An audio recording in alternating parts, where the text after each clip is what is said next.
No me seáis muy llorones este año, que siempre estáis llorando pidiendo cosas.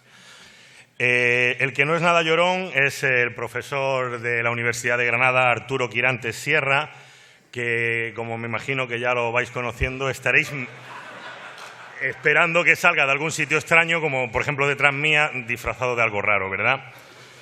Con Arturo Quirantes os dejo.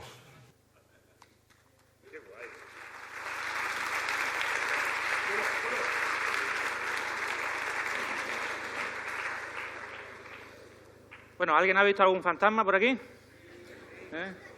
No son lo que vosotros pensáis, y teniendo en cuenta que la semana que viene aquí hay elecciones al Parlamento Vasco, lo tendría muy fácil, pero no me refiero a eso. O sea, los fantasmas a los que me refiero no son esos que salen con la bata blanca o vestidos de verde. No, los fantasmas para mí son esos pequeños, a veces los llamamos duendes, esas pequeñas ideas que se nos empiezan a colar en el cerebro, que a veces son tontas, luego le vamos dando vueltas y dice, oye, pues tampoco son tan raras, mi cuñado también le pasa lo mismo, lo he leído en Internet, y son ideas que no tienen base ninguna, pero que nos acabamos creyendo. Son ideas falsas, ideas absurdas, pero que nosotros nos las acabamos creyendo, incluso aunque nos den pruebas al respecto. A veces es muy sencillo, son tonterías, pareidolias, cosas que nos dicen.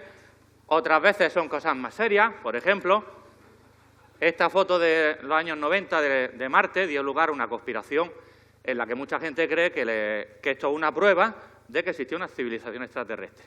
Los científicos decían que no, que era simplemente una pareidolia, nadie se lo creía, y cuando algún tiempo después otra sonda con mayor resolución hizo una foto del mismo sitio, ¿qué creéis? ¿Que ya estaba resuelto el asunto? No, el fantasma creció.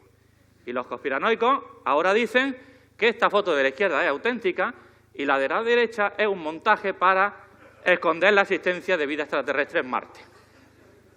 ¿Vale? Bueno, nos reímos, pero esto ocurre en las mejores familias. Incluso en ciencia hay veces que se observan fantasmas y a veces las meteduras de patas son grandes. Y gracias a los contactos que tengo con el Ministerio del Tiempo, he encontrado un ejemplo hace poco. Vámonos a 1903.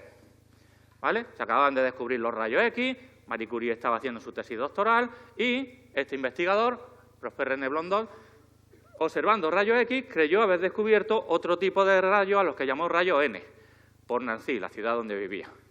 Empezó a ver propiedades, qué es lo que producían los rayos N. Bueno, pues aparecían unas cuantas fuentes de rayos N, unas lámparas especiales, el sol. Luego empezaron a ver que también lo producía las plantas, conejos, ranas, un cuchillo merovingio del siglo VIII, un ladrillo puesto al sol, si está a la sombra no funciona. Bueno, cosas más raras se han visto. ¿Qué efecto tenían estos rayos N? ¿Por qué se observaban? Pues porque él decía que cuando se ponían juntos, o sea, cuando lo hacía incidir sobre una llama o sobre una chispa de un arco eléctrico, aumentaba el brillo. Ese era el efecto principal. Luego hubo otros investigadores que dijeron, sí, bueno, y además, si yo estoy cerca, huelo mejor, el sentido del oído también lo amplifica. Luego descubrieron otros rayos que eran exactamente lo contrario, o sea, un poquito raro.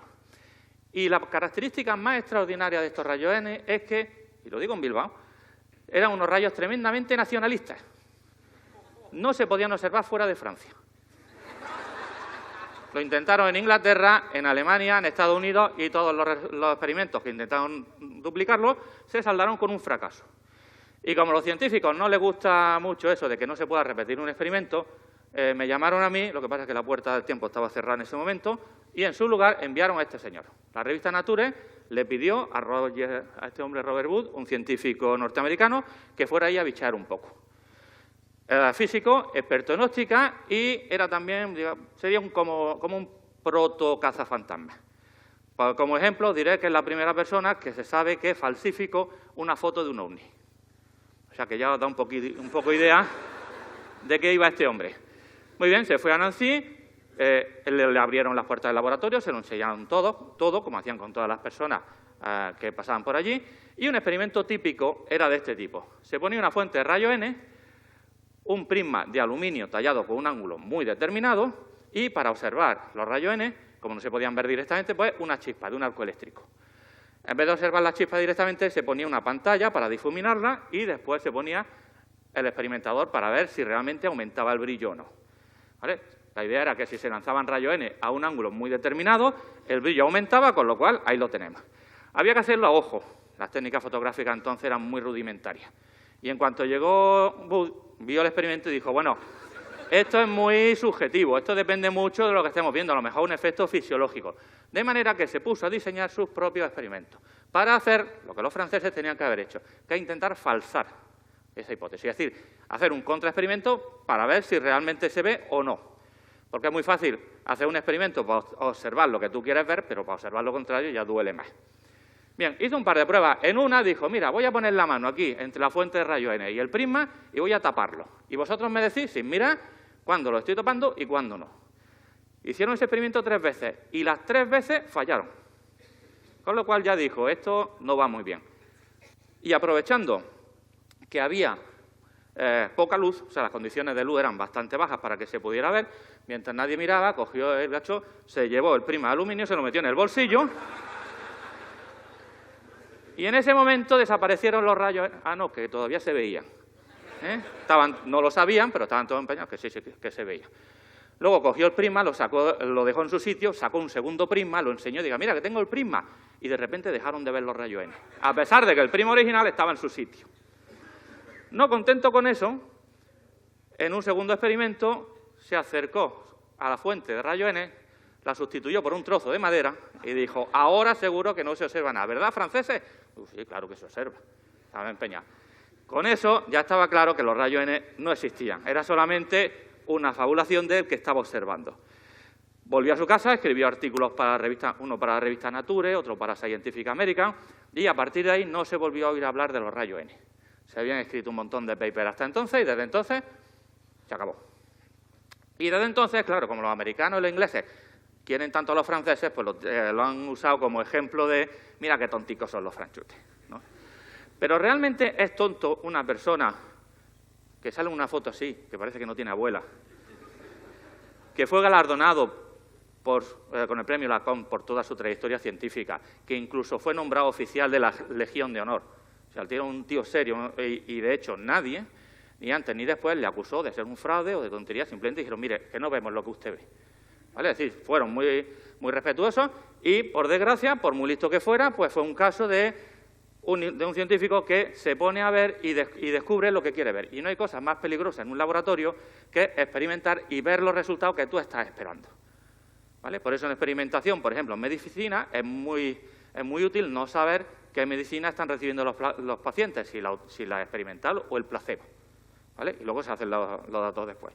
Bien, desde entonces todos los lugares de investigación serios tienen un escuadrón de cazafantasmas, un poco así como yo, pero no con la elegancia que me caracteriza, con el objeto de decir, bueno, ¿y si eso no funciona? ¿Y si ese bosón de Higgs no existe? ¿Y si? ¿Vale? Para no creernos lo que estamos viendo por muchas ganas que tengamos, porque a nosotros nos encanta creer. ¿Vale? El agente Mulder de Expediente X tenía un cartel que dice, quiero creer, y a todos nos encanta creer, pero si tenemos pruebas, esas pruebas nos llevan a donde nos lleven, no podemos inventarnos cosas. Como ejemplo, no en 1903, sino en el diciembre del año pasado, pareció descubrirse lo que se llamaba, ¿cómo se llama la cosa esta? De exceso de difotones a 750 gigaelectronvoltios, que es una manera elegante que tuvieron los científicos del CERN, de allí de Ginebra, de decir, mira, hay un piquito aquí que parece que sugiere la existencia de una nueva partícula, un poco como nos enseñó Mario esta mañana. Observando los trozos, se intentaba ver qué partículas la habían formado. Pero fueron muy cautos porque sabían los experimentadores que había una pequeña, pero no nula probabilidad de que eso fuera un fantasma, que fuera una fluctuación estadística. Algo que, mira, que parecía, pero que luego resulta que no.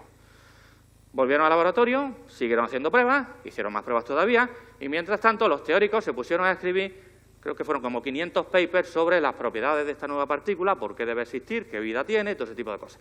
Como diciendo, bueno, no sabemos si existe o no, pero si existe, ya tengo el paper publicado.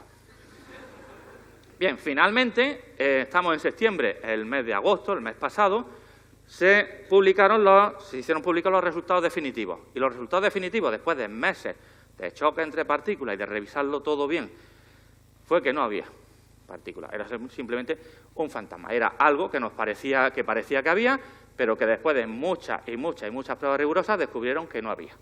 De manera que sirva esto, digamos, de recordatorio de que la ciencia no es como la de las películas, que el científico lo sabe todo y ya lo tenemos todo controlado. Al contrario, en física, en ciencia en general y en física en particular, hay muchas cosas que no se saben, muchos sitios donde la respuesta más honrada es, oye, no estoy muy seguro, ¿vale? Y por eso es siempre tan importante dudar de todo. Podéis incluso dudar de que yo no sea un cazafantasmas de verdad, a pesar de que tengo aquí una acreditación que lo prueba. Oye, lo mismo tenéis razón, lo mismo me he vestido aquí para deciros que tengáis cuidado y que, como consejo final, no pasa nada si cruzáis los rayos, lo que no debéis dejar nunca es que se os crucen los cables. Así que, ojo y muchas gracias.